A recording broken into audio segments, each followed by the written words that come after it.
DD किसान, बदलते भारत की शान।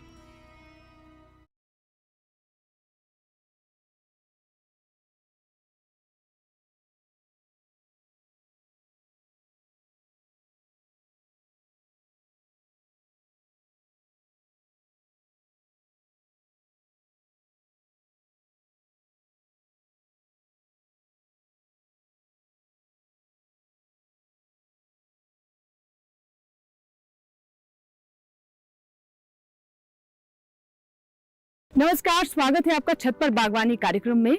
मैं अंजू सिंह, उस स्वर्गीय भूमि से जहां प्रकृति का हर रंग मुस्कुराता है।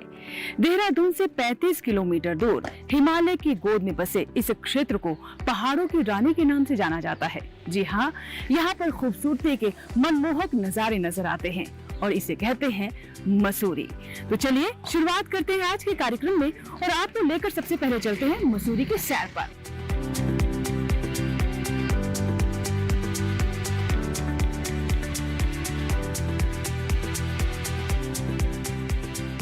देहरादून से 35 किलोमीटर की दूरी पर स्थित गांव क्यारकुली भट्टा ये वो जगह है जहां लोग बार बार आना पसंद करते हैं। ये पर्वतीय पर्यटन स्थल हिमालय पर्वतमाला के मध्य हिमालय श्रेणी में पड़ता है, जिसे पर्वतों की रानी भी कहा जाता है। जी हाँ, हम बात कर रहे हैं मसूरी की। बिना किसी देरी के आपको मिलवाते हैं एक ऐसे पर्यावरणविद से जो पिछले कई सालों से मसूरी समेत आसपास के कई इलाकों में प्रकृति को बचाने की हर पुरजोर कोशिश कर रहे हैं। ये पिछले कई सालों से पहाड़ों और आसपास के इलाकों में पौधों, वृक्षों के रोपण और उनकी देखभाल का काम कर रहे हैं।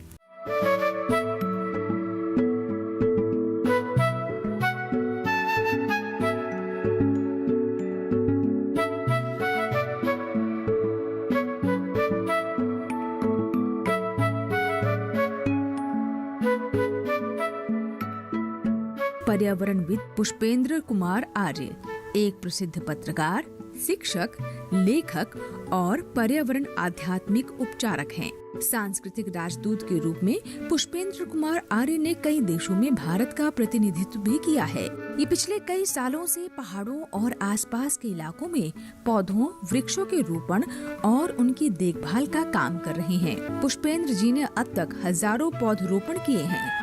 धरती माँ को फिर से हरा भरा करने और पेड़ पौधों को बचाने के लिए एक अभियान चला रहे हैं। मेरा पौधा मेरा जीवन मेरे संग, मेरा पौधा मेरा जीवन मेरे संग, मेरा पौधा मेरा जीवन मेरे संग। आइए प्रोफेसर पुष्पेंद्र से समझते हैं कि पर्यावरण और प्रकृति के तालमेल को बैलेंस कैसे रख सकते हैं। किन लोगों की जिंदगी सुहानी रहेगी, किन की जिंदगी में शामें सुहानी रहेंगी, किसके जीवन में जिंदगी की रवानी रहेगी, जिनके घर के छतों पर बागवानी रहेंगी। तो ये जो बागवानी है ये हमारे घर की छत है और घर की छत पर प्रकृति है, तो प्रकृति मतलब परमात्मा है। क्योंकि दुर्गा सप्तशती में आता है कि या देवी सर्वभूतेषु प्रकृति रूपेण संस्थिता नमस्तस्यै नमस्तस्यै नमस्तस्यै नमो नमः। तो यहां हमने उस प्रकृति के प्रादुर्भाव का प्रयास किया।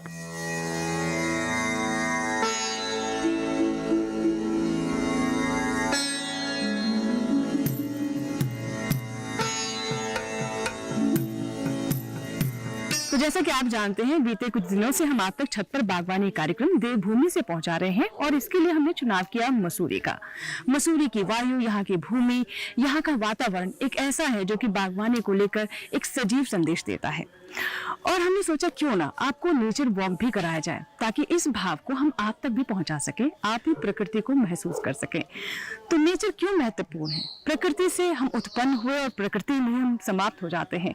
इस पूरी यात्रा में हम प्रकृति को कैसे अपने साथ लेकर चल सकते हैं, इसी के बारे में हम आज बात करेंगे और इसमें हमारी मदद करेंगे पर्यावरण प्रेमी प्रोफेसर पुष्पेंद्र कुमार जी। स्वागत है आपका कार्यक्रम। जी बहुत धन्यवाद जी। तो प्रकृति ही हम में है, हर जगह प्रकृति है और इसी सत्य को, जो परम सत्य है, उसे हम भूल जाते हैं। क्यों प्रकृति से जुड़ना इतना महत्वपूर्ण है? जैसे जैसे विज्ञान प्रगति करेगा उसको ज्ञान के मूल में जाना पड़ेगा। और ज्ञान का जो मूल है वो प्रकृति है।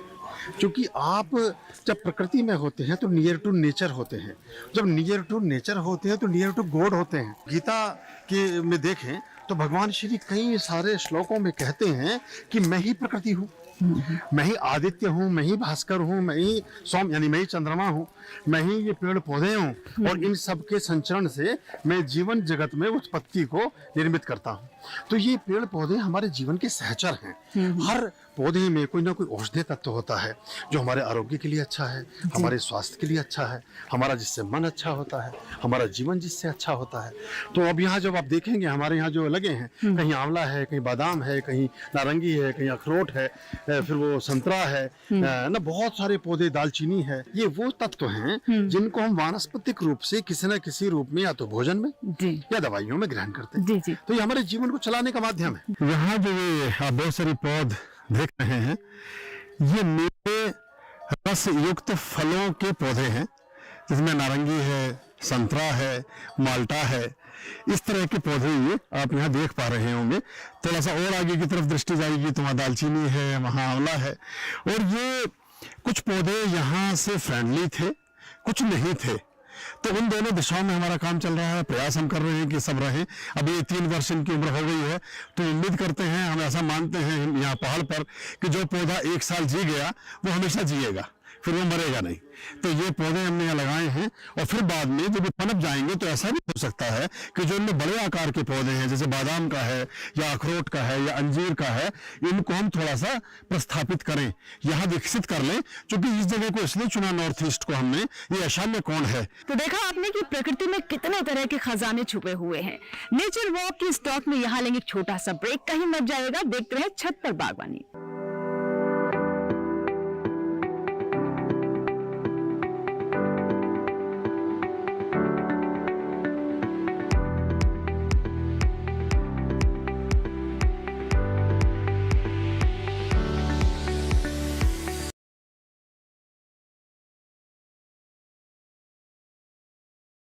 बेमौसम बारिश, आंधी और तूफान की चिंता भूल जाओ, फसल बीमा कराओ, सुरक्षा कवच पाओ। प्राकृतिक आपदा हो या कोई दुर्घटना, उसकी चिंता से भी मुक्ति पाओ।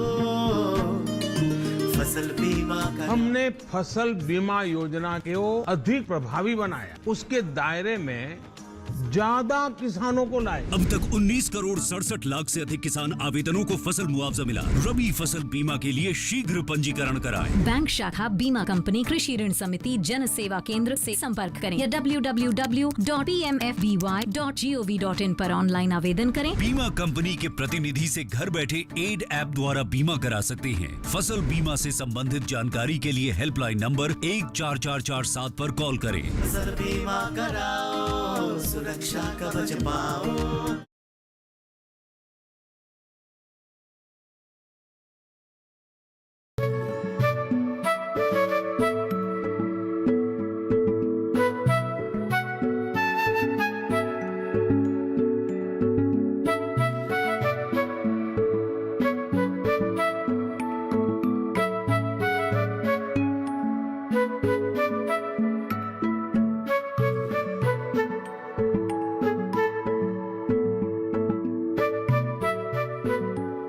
ब्रेक के बाद आपका स्वागत है। आप देख रहे हैं छत पर बागवानी, जहां हम आपको सैर करवा रहे हैं मसूरी की वादियों की। तो चलिए नेचर वॉक में स्टॉक की एक बार फिर से शुरुआत करते हैं।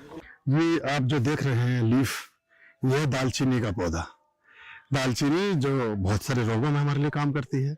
जिन लोगों के घुटनों में किसी भी प्रकार के दर्द हैं, अस्थियों से रिलेटेड किसी भी तरह के विकार हैं, मुख में दुर्गंध रहती है, इंटेस्टाइन से रिलेटेड किसी भी तरह की प्रॉब्लम है, त्वचा से संबंधित कोई समस्या है, उन सब में दालचीनी अमृत तुल्य कही गई है। उसका पाउडर बना करके, चाय में डाल करके, खीर में डाल करके, दूध में मिला करके इस्तेमाल करने से आपके अस्थि संबंधी व्याधियां समाप्त हो जाती हैं। आर्थराइटिस को खत्म करता है।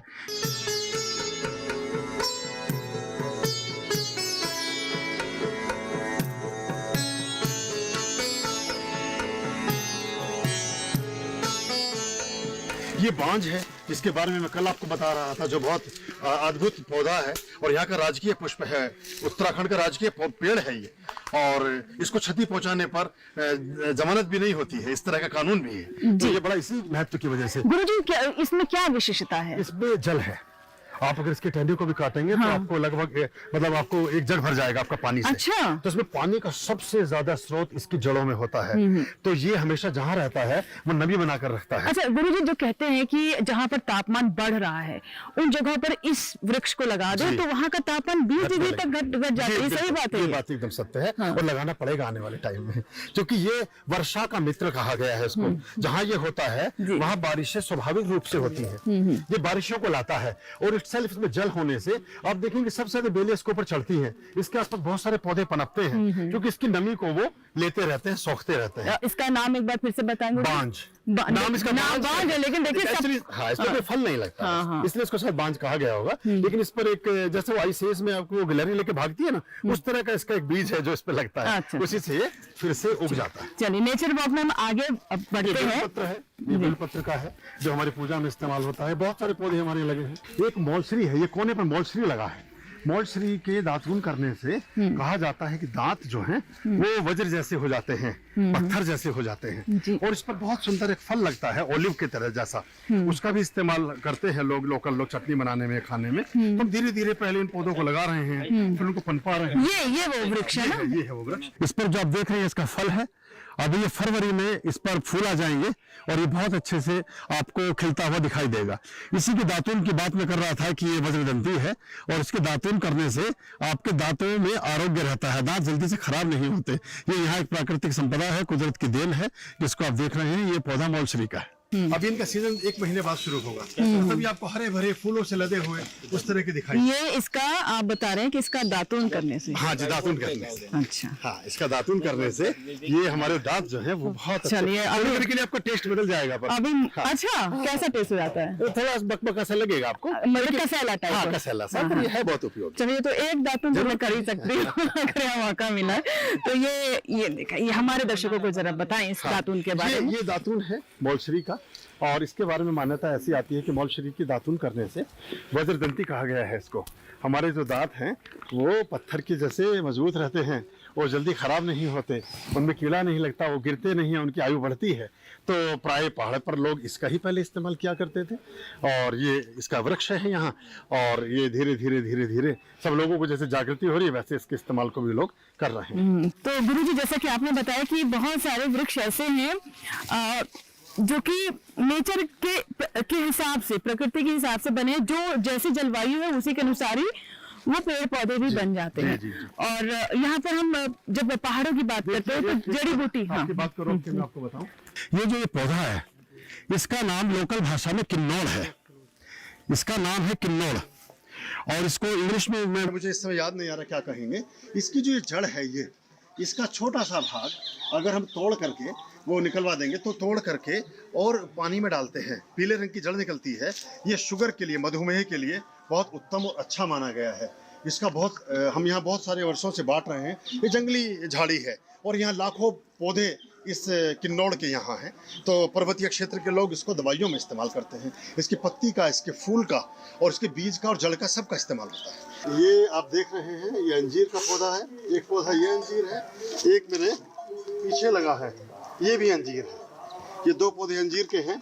इस पौधे पर आप देख पा रहे होंगे कि कोपलें फूटनी प्रारंभ हो गई हैं, क्योंकि ये पतझड़ इसका अर्ली होता है। ये पतझड़ होने के बाद अगले महीने दिसंबर में इसमें पत्तियां आनी शुरू होंगी और मार्च अप्रैल के आसपास इसमें फल लगेगा। इसी पौधे पर फल लग रहा था पिछली बार भी, जो आपने चित्र देखा है वो इसी पौधे का है। ये वहाँ गमले में रखने के बाद 2 वर्ष के बाद यहाँ ले आए हैं, चूँकि धरती का पौधा है। अब ये आपको सिर्फ पत्ते नहीं दिख रहे होंगे, लेकिन ये फूटने शुरू हो गई हैं इसमें कोपलें। अब ये विकसित हो जाएगा।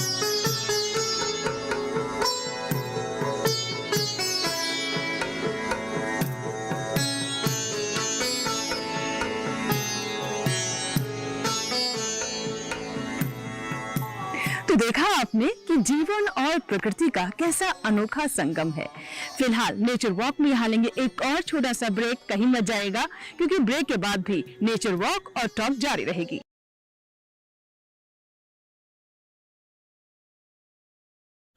दीदी नौकरी लग गई। अरे वाह, बधाई हो। तो अब तो ढेर सारी शॉपिंग। हाँ दी, नया मोबाइल। अरे रुको शहजादे, सैलरी से पहले खर्चे। इंस्टेंट लोन भी तो मिलता है। पहले बजट बनाना सीखो, फिर खर्च करो। पर दी, देखो, कमाई का एक हिस्सा हमेशा बचाना चाहिए, लेकिन पार्टी देने से नहीं बचोगे तुम। हाँ दी, पार्टी मेरी, बजट तुम्हारा।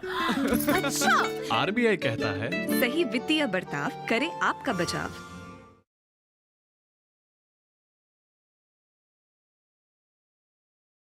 ब्रेक के बाद एक बार फिर आपका स्वागत है। आप देख रहे हैं छत पर बागवानी। तो चलिए नेचर वॉक के सफर को थोड़ा आगे बढ़ाते हैं और प्रोफेसर पुष्पेंद्र जी से इन पेड़ पत्तों की कुछ और कहानियों के बारे में जानते हैं।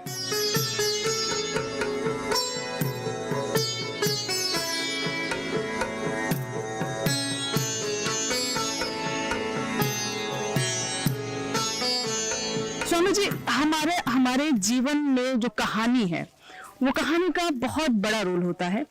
एक बच्चा जो है वो आप कहानी से सीखता है, और मुझे तो लगता है कि यहाँ पर हर पत्ते की, हर शाखे की, हर पुष्प की, हर डाली की, हर हवा के झोंके की कोई ना कोई कहानी है। एब्सोल्युटली राइट, बिल्कुल ठीक कहा आपने। और हर पौधे का आदमी के संस्कार से, हमारी सभ्यता से, हमारे हेरिटेज से, हमारे इतिहास से, हमारी जो परंपराएं हैं, हमारी जो पुरानी दादे परदादों की बनाई हुई रीति रिवाज हैं, उनसे भी कुछ ताल्लुक है। कि कोई लकड़ी है, कोई फूल है, कोई पत्ती है, उसका किसी न किसी रूप में हमारे साथ जुड़ाव बना ही रहता है। बहुत सारे मैं ऐसे पेड़ पौधे यहाँ पर देख रही हूँ जिन्हें आपने कहा कि जीवन इसी से है।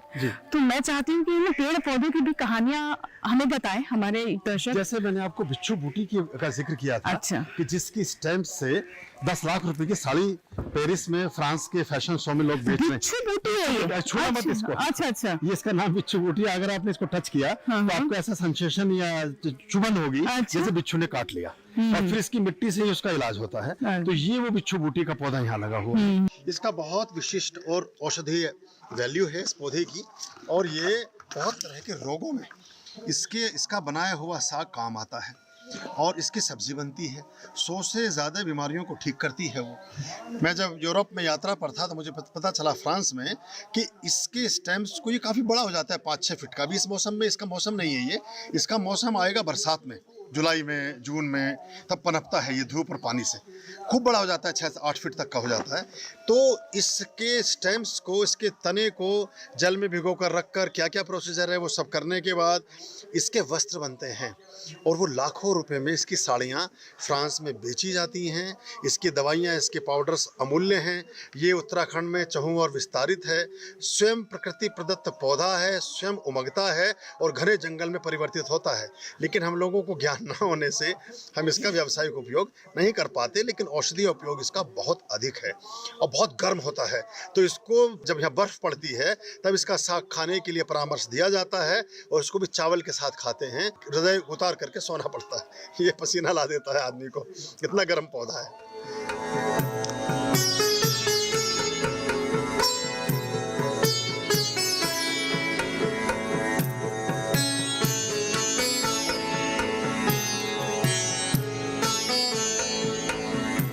बिल्कुल, तो बहुत अच्छी बातें आपने बताई गुरुजी। और कुछ और मैं देख रही हूँ कि यहाँ पर पौधे हैं। ये फिर साइप्रस की बहुत सारी प्रजातियां हैं जी। ये इसमें झूमर साइप्रस है, ये गोल्डन साइप्रस है, ये नेचुरल साइप्रस है। ये झूमर जैसे इसका नाम भी इसलिए झूमर है मेरे ख्याल से। जी। क्योंकि देखिए ये बिल्कुल।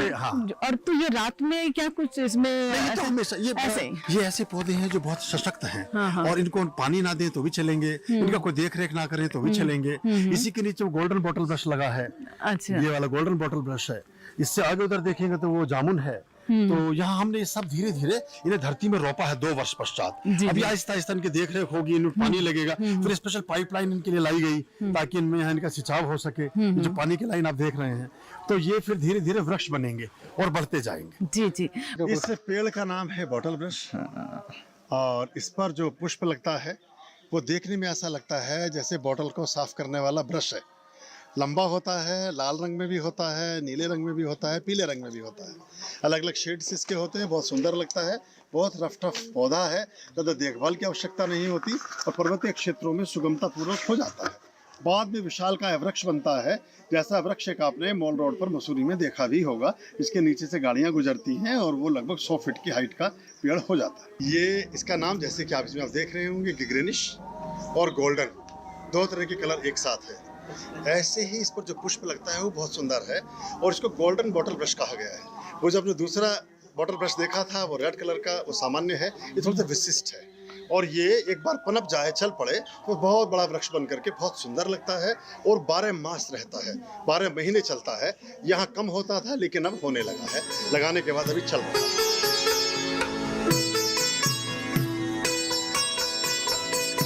तो देखा आपने कि हमने अभी एक नेचर वॉक की, प्रकृति के बीच से गुजरे और मैं आपको बता दूं, ये मेरा निजी अनुभव है।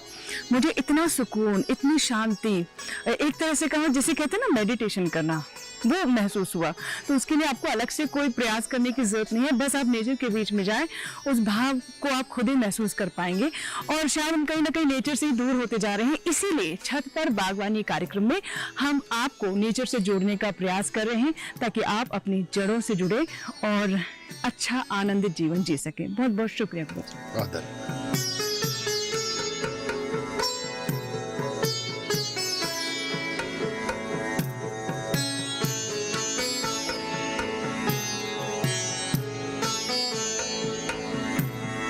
ये था इस बार का छत पर बागवानी। ऐसी रोचक जानकारियां हम आप तक पहुंचाते रहेंगे।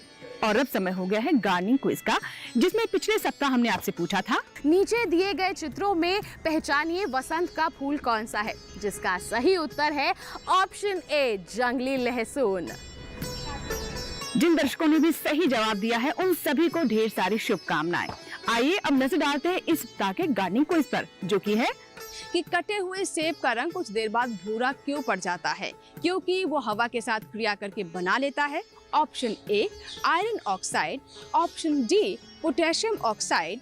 Option C, aluminium oxide. Option D, sodium oxide. इस बार के गार्डनिंग क्विज का जवाब आप हमें भेज सकते हैं, ईमेल कर सकते हैं, हमें पत्र लिख सकते हैं, या फिर यूट्यूब के माध्यम से भी अपना जवाब हम तक पहुंचा सकते हैं। आप ईमेल कर सकते हैं, हमारा ईमेल आईडी है chatparbagbani@gmail.com। पत्र लिखने के लिए हमारा पता नोट कर लें, छत पर बागवानी, कमरा नंबर 28, CPC, दूरदर्शन, खेलगांव, नई दिल्ली 110049। आप इस QR कोड को स्कैन करके हमारे YouTube चैनल से भी जुड़ सकते हैं और कमेंट सेक्शन में आप सही जवाब लिख सकते हैं, जो कि हम तक पहुंच जाएगा। तो ये था देवभूमि उत्तराखंड की मसूरी से हमारा विशेष अंक, जिसमें हमने आपको बताया कि कैसे अजब गजब वृक्ष पौधे हमारी प्रकृति ने हमें एक तोहफे के तौर पर दिया है।